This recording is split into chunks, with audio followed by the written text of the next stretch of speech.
Greetings, YouTube. I read a quote recently, and I apologize. I don't seem to have who wrote the quote. Sometimes there's weird editing features when you're cutting and pasting a taste of text. Sometimes it doesn't always take. It wants to take it as an image as opposed to text. So sometimes you don't get all the data, and I didn't realize at the time I cut and pasted this particular passage that I did not have the author's name. So I apologize for that. But regardless, it is an important passage and one that I bring today. This is someone's quote. Statistically, a woman is more likely to be hurt by a man than she is ever to be eaten by a shark, hit by a car, be attacked by a bear, crash in a plane, or be bitten by a spider. When a woman expresses fear of any of these events, she is seen as a rational person. When I tell people that I am afraid of swimming in the ocean because I am afraid of sharks, they accept it almost without question.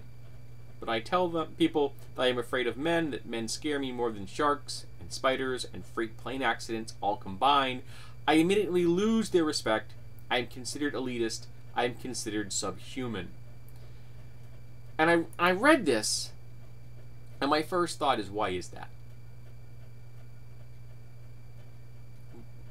I don't like to swim in water I can't see through. Why? Because I'm afraid what's in the water. It doesn't matter if it's a friggin' lake. I don't like to swim in water I can't see through. And no one bats an eye when I tell them that. Oh, okay. Usually if I'm telling it to a group of people, some of the people will chime in and agree with me. I'm in no danger in a lake in New Hampshire, even if I can't see the bottom. Okay? If I'm swimming on the surface, unless a motorboat runs me down, I am not going to be harmed. But if a woman tells someone that they're afraid of walking down the street alone at night because they may be harmed by men, that's a radical feminist statement to make. Even though statistically we know that women are far more likely to be harmed by men than they are by any of the things that I just read. Why? Well, who's in charge? And not straw man feminists that the misogynists talk about, who they are convinced to run the world. No. Men are in charge. The patriarchy is in charge. And it's been in charge for millennia. And the process that is the patriarchy, because that's what it is, a process, does not like it when men reflect upon the reality of the process of the patriarchy. So men get very defensive. How dare you say that about us? You're saying all men are bad. No, we're not. But how hurt your feelings may be, and how wounded the misogynists may claim they are, it doesn't change the fact that women are hurt more by men than any of the things mentioned in that passage.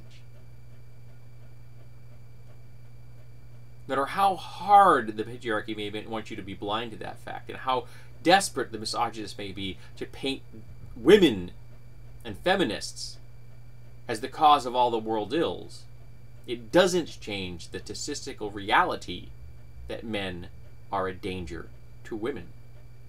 And men hate that. Misogynists despise that fact, because those numbers are stubbornly right there. And notice I'm not discussing man-on-man violence, because that's not the topic of this discussion. I'm aware it exists. I'm not ignoring it. It's simply not the topic of this discussion. So let's not go there. How about we talk about what we are discussing, which is the fact that men are dangerous to women. Let's not discuss children in divorce. Let's not discuss anything else other than the fact that men are a danger to women. Let's stay on point. Let's stay on target, if we can. So why is it that women are looked at elitist subhumans when they claim reality? When they declare reality? When they say, hey, men are dangerous to women? And suddenly that makes them a radical feminist.